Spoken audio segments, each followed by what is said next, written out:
thank you very much for joining me on what memories are. And I've read this up. All the memories we've all had together, and we've got a selection of wonderful people who have had memories with, and you're one of them. So a big welcome to a very exclusive team so far. And we were with another Australian just the other day, with that wonderful tennis player. Rod Laver. Oh, yeah. Rod Yeah. we had a great chat, and he was in great form. Tell me, let's go back to the beginning, Mark, in your amazing career. Your father was he had a motorbike business, didn't he? He had an outlet for motorbikes. Was that what started it? Yeah, well, thanks very much, Jackie, for having me on. I think I know some of the other guests that you've got is truly inspiring, and you've been sensational to myself and my family. So it's an absolute pleasure to join you here today to have a quick chat about our great relationship and memories and our families and everything that all encompassing around that. But yes, that's right. Yeah, Dad had a motorbike dealership in Queanbeyan, New South Wales, so just outside Canberra, a very rural setting, so to speak, and mainly supplied a lot of the agricultural sort of motorcycles, you know, to people in farming and in that area. And yeah, so it definitely sparked my love for get the petrol in my veins, and I enjoyed riding the motorbikes on the farm or the property when I could. And whether it was Mick Doohan or Wayne Gardner, Wayne Rainey, all those two-wheel legends when I was a young lad, they were the posters on my wall, apart from, you know, maybe some good-looking young ladies as well. But the posters were yeah, that's what inspired me, and I enjoyed having that access in a way that it was the norm. It wasn't the norm. I just thought it was that everyone could sort of do this in terms of riding in a motorbike in a rural area. But later on in life, I learned that was such a beautiful young introduction to life that I had, which was sensational. Well, you were sensible to go to four wheels instead of two wheels. Yes, when you think of what your mates have fallen off motorbikes, yeah, I think that's the car right. business, you're almost without a scratch, actually. Yeah, and actually we'll talk about that shortly. Some of your big shunts that you've had, you're far bigger accents than I ever had. yeah. Obviously, you must have been going too fast. No. Errors of judgment, Jackie. I made more errors of judgment than you did, so I don't know how it would have went in your period. But yeah, Mum and Dad, I think they had a divorce if I continued on two wheels. So I think four wheels was definitely the right way to go. But you know, you've had an interest. I mean, you were a ball boy in the rugby team, the local rugby team as well. To start off with, you've always been hot on sport, haven't you? Yeah, that's right, Jackie. I think, and I don't know if it was Dad's idea or there was some sort of layer in there that he thought it would have been good for me to be around, like at 13 or 14, be around those sort of professional sports, or certainly they were professional, but they were semi-professional when I look back, considering the profession that I then once went into later on. Yeah, it was good to be around those players and the application and the discipline and the self-drive they needed to have. And I saw that often where some of the players behind my dad's workshop, actually, they would have like a harness behind them and tow tractor tyres and get themselves in peak condition and all those sort of things. And Dad was always reiterating to me how important that was to have that self-drive, because, you know, you've got to do it yourself. You've got to have that hunger and passion and enthusiasm, which is a great word that your friend Sir Alex Ferguson uses, Jackie, in terms of you need that enthusiasm and lust. And Dad really instilled that into me at a young age, that always compare yourself to the best, not the worst. You know, don't you know, the waterline's got to be high. And I think at a young age, Dad put me in that local environment, and they were very, very good football players. They were the best in the country. You know, they were tough, strong, hard men.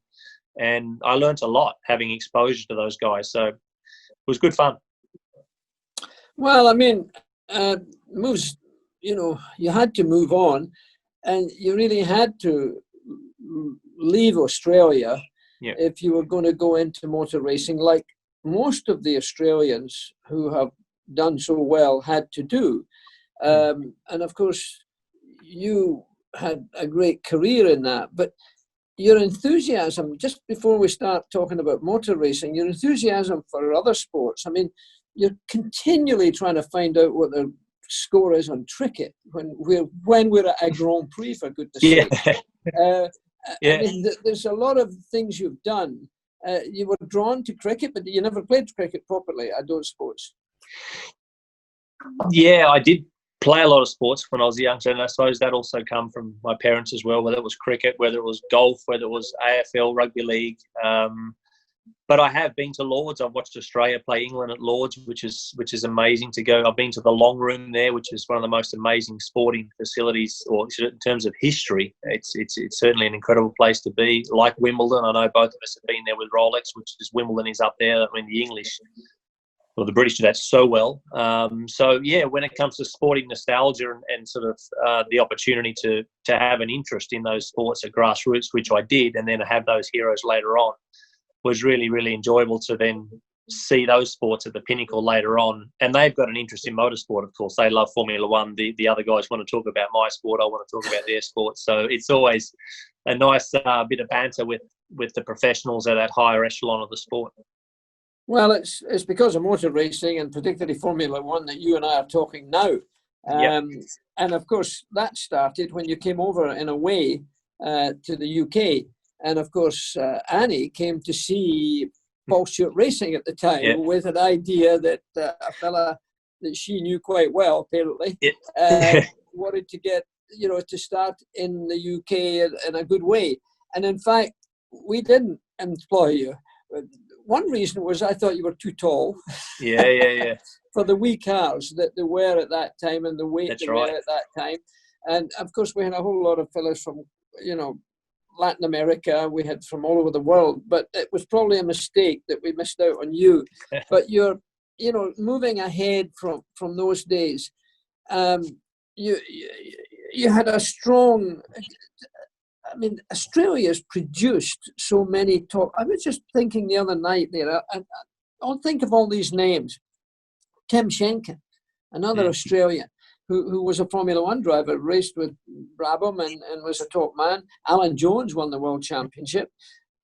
Bob Jane, remember Bob Jane? Yeah, sure. There was an Australian who really was a great, great driver and should have spent more time in Europe, and he would have got the big time. He was a man of average height, or by height.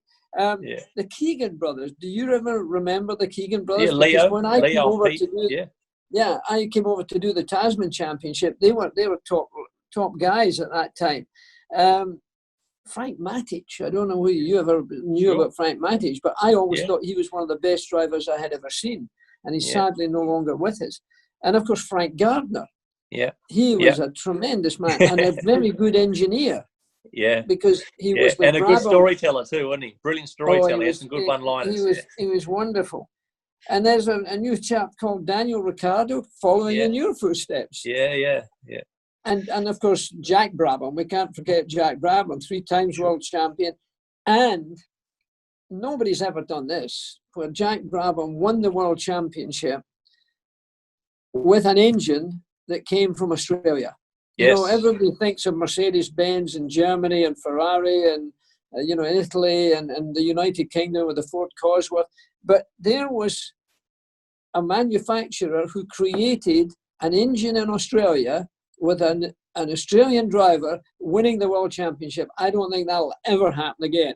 Yeah, look, Jackie, you touched on so many great points there. I think geographically, it's not easy, of course, for us to get into the location, which, I mean, the heartbeat of top end motorsport and Formula One is in Europe, and we know that, particularly in the UK. So, and even we think about the New Zealanders, for example, also Brucey McLaren and some of the guys that did some tremendous things from New Zealand. I know Danny Hall. When you went, exactly, Danny Hall. When you went to race down there, I know my dad used to hitchhike and watch you race against, and Jimmy Clark and all those guys. Dad would hitchhike up and back and watch the Tasman series. So that was tremendous for him. And in a way, of course, you guys sparked the passion in my father then to have the love into the motorsport for me. But all those individuals you just mentioned, that I call it the Monday to Friday, which is the tenacity you need to get through, when you come all that way and then you've got, the weather, the culture, all those things. There's a lot of guys that go home with their tail between their legs, but the ones that try and get through and have that,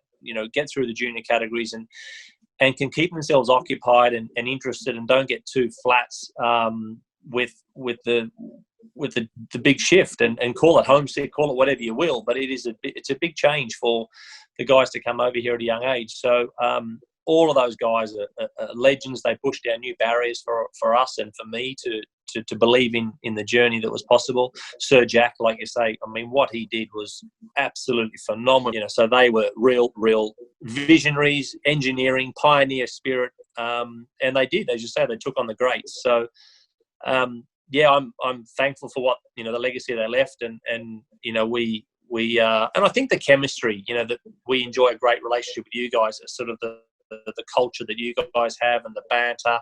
I know you guys used to love going down the race, that part of the world. So I think it was always hand in glove, those really good relationships that we had with the UK scene that made it a bit easier for us anyway.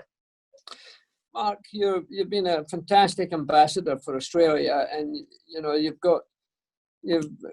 had a wonderful career. But motor racing is dangerous. I mean, I'll never forget Helen and I sitting at home and you having the big shunt that you had. Where was that? Was that in Spain? Valencia, yeah. And we saw you come up behind the car, and suddenly the other car went slower. You went up into the air, and at that speed, the aerodynamics got it into an even higher level. And then you crashed in, end over ended, and then in reverse, still doing way over, you know, maybe 150 miles an hour, you hit the deformable structure, fortunately. And I thought, Mark Webber's dead. And Helen, we just looked at each other and we thought, this is terrible. And the next thing, you get out of the car and walk across the road and go back to the pitch. Now, how the hell did that happen? Well, thanks to you, honestly, Jackie. I mean, I think that, you know, it's true. I mean, we know what you did in your time to stand up and have a clear conscience on the gaps in our safety of our sport. We really went on a tremendous journey, and you were the trigger for that. There's been some nasty cornerstones, let's say, of fatalities in our sport, and the learnings through that.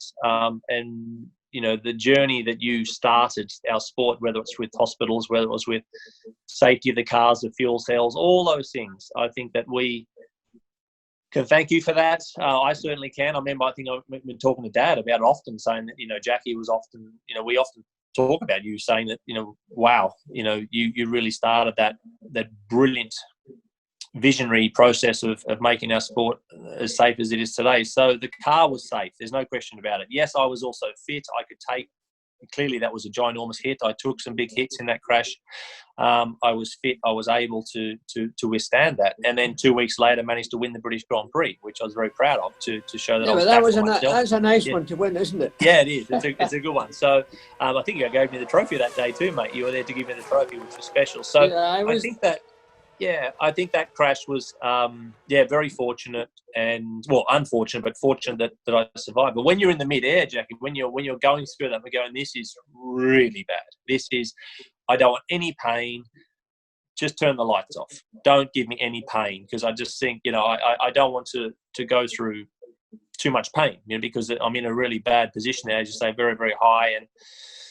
And thankfully the cars was strong in that situation. So, got through it. And I didn't crash, Jackie. I never crashed cars. I never scratched cars. I never scratched racing cars. I destroyed You just write them off. Yeah, I'd never scratched them. Yeah, I did it properly. Yeah, so because and you're not choosy. You had a huge accident at Le Mans as well, right? That was an aerodynamic one. That was another big one.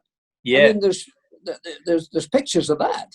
Yes. Yeah, the cars were very unstable. At that time, I mean, all the manufacturers in the late 90s were flipping sports cars because of the way the regulations were. Unfortunately, I was involved in a few there as well. So, managed to get through those, Jackie. My mum I think Mum's gone backwards in age in a good way. So Mum, I think when I retired, Mum was about 150, and now she's 65 again. She feels good. So I put her through a little bit.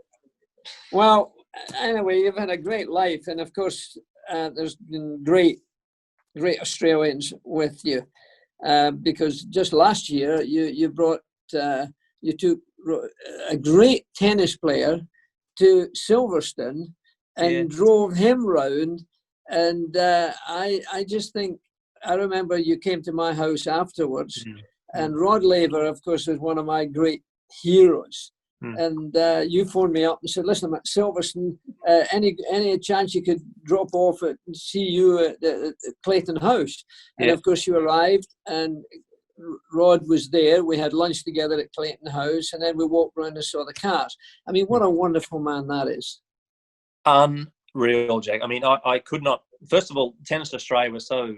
It was brilliant to be able to watch a tennis match with Rod. I was on centre court at the Australian Open, and he was like, dissecting this match in front of me, watching Roger Federer play against, I think it was a Korean guy, actually. Unfortunately, he got tremendous blisters and he had to retire. But and Rod picked that early. He said he's struggling. He's doing his best to hide this, but he's not moving. And Rod picked that early. So anyway, we had a great chat.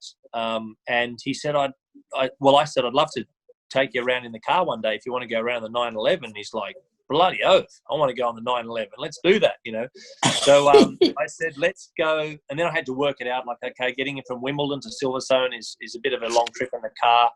So I said to Stephen, who looks after his diary and sort of his affairs on the ground here, I said that let's do a little secret. I said, if you can get to the house in England here, I'll surprise him. We can take the helicopter up to Silverstone and buy it and take a huge part of the trip off, do the laps, have some fun. And when I drove him, I started to build, you've done this, Jackie, a million times, but some of the guests, you're just never sure. Some people don't like it. Some people do like it in the car. And the track at Silverstone is pretty quick, as you know. And I started out, I just kept looking across going, he looks bloody relaxed here. He looks pretty chilled out. So I'm like, "Do you want a bit more?" He said, "Yeah, mate, bring it." So I was like absolutely flat out with him.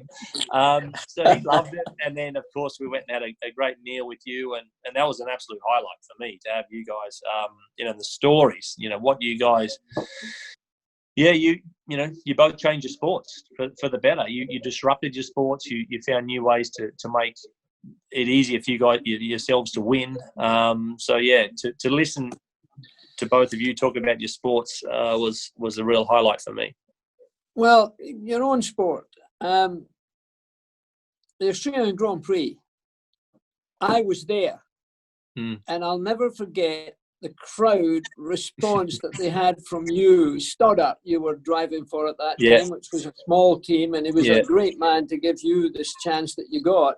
Yeah. But for the Australians to get you there and finishing the race as you did, it was just a joy. I was doing the television at the time for Channel 9, I think it was. Yeah. And that was a big story that day for you. Yeah, well, that's right, Jack. First race. I mean, you couldn't make it up, I think. Well, Paul Stoddart, the team owner, had his own 747 at the time. Can you believe it? So we went down to the 747 and yeah, there was a lot of attrition in the race. I mean, all day long, Jackie, that race should have been red flagged. The amount of people that went out in the first corner, I mean, for the event, it probably should have been red flagged. But I'm like, happy days. If they don't red flag this thing, there's a chance we could do something special here today. And we hung in there, and we got a top 5. So I was under a 2-race contract at the time. So Paul Stoddart said, "You got to do Melbourne and Malaysia, and that's it, because we need to find a driver that can bring some funding to the team," because I had really very little sponsorship. And after that big result, after my first showing, he said, "Look, let's extend the contract for the rest of the year, and you can drive for the remaining of the season," which was, and the crowd, as you say, but the crowd was amazing. I had some school friends there. I had, you name it. I had buddies it was hilarious how that weekend went. And I think even Michael Schumacher wanted to come down and have a photo for the press, because they knew that the local press anyway, Michael won the race comfortably, but the story was our fluky result, which was tremendous. Well, you then hit the real big time with Red Bull. I mean, you had a tremendous achievement there. You must be very proud of that period. Yeah, look, I think that going through Jaguar, which again, you were part of that just on the outside when I was coming through that phase. You'd left with Paul Stewart, with Stewart Grand Prix in the late 90s, obviously, and then Jaguar took that over, so I was there. And that really let me establish myself in Formula One. Then I went to Williams, and that was a tough couple of years. To the momentum, sort of all the partners were starting to leave Williams, BMW. The affair with them wasn't as smooth as it once should have been, once was.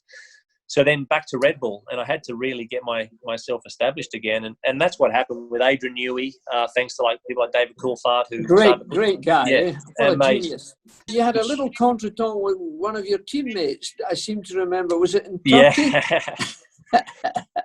Yeah, we had some challenging times. So with Sebastian Vettel, of course, when we were going for victories together, it was quite challenging within the team to sort of get the hierarchy, let's say, and it was definitely dog eat dog for a while there, and it made it quite challenging for the team to manage both of us.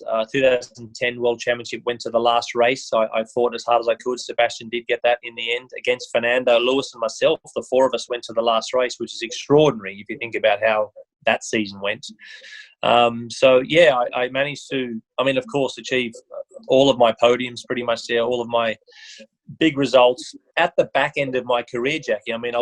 Clearly I would have loved to have, as we all would, you want that opportunity in your sweet spot, let's say. I believe I did what I could at that age. I wasn't, I certainly had a lot of experience, and I'm not making excuses. I did what I could at the time.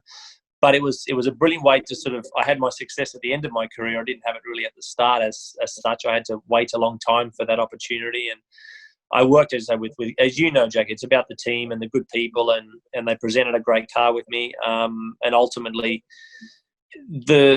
you helped me a lot too, mate, in the background, actually, the relationship with Mr. Mateschitz, with Dietrich, in terms of some of the tensions I had there. I'd always often seek your counsel on handling some of the challenging times, and I never, ever forget that to this day, that was the right advice and the right counsel, because I still enjoy a tremendous relationship with him today, and with Dietrich, because it's his train set and he's in charge. So I look back at fond memories, Jackie. As your trophy cabinet's extraordinary. I would love to have had more, but when I left Australia, and when we just start this discussion today, I would never have believed that I had that opportunity to do what I did. And just a quick side note, I remember the first time I came to your house in the UK, and you invited me up there, and I was there so early because I wanted to be on time, of course, and I parked around the corner about half an hour early down the bottom there, and I was busting to have a leak, and I thought I need to have a wee in the bushes here somewhere. So it was, down the bottom of the hill from Clayton House, and we know who your neighbours are up there. There's quite a bit of security around, and this car turned up, and said, "What are you doing here, sir?" I said, "Well, I'm just I'm seeing someone in the local area. I'm just a bit early for the appointment." And they said, "Well, this is just outside the Prime Minister's country home, right?" That's right. Yeah, just outside the Prime Minister's country home. So they were on me in a flash, and I quickly got my stuff together, and I sat back in the car, and I said, "I'll be off to the appointment very shortly." And they were friendly enough, but that's the influence made in the journey, and then I suppose the people that I've managed to, it's all about the relationships and the teams and the people. And when I left Australia, I never ever would have thought that, the opportunities that come my way, and it's been a good time. But Mark, you've done very well after your motor racing career finished, and not everybody does. You've got a wonderful relationship. You've got Porsche, which you do a great lot of work with. You're, of course, with Rolex, as I am. And you're doing television. You do that. You and David Coulthard do that really well. Your Channel 4 in the UK is a great coverage. So you've had a very colourful life, Mark. You've done a lot, and you've got a life after that. I never forget you trying to overtake me at Silverstone. We were doing a drive day, and I suddenly saw in my mirror this car coming up behind me. I thought, I'm going to keep going.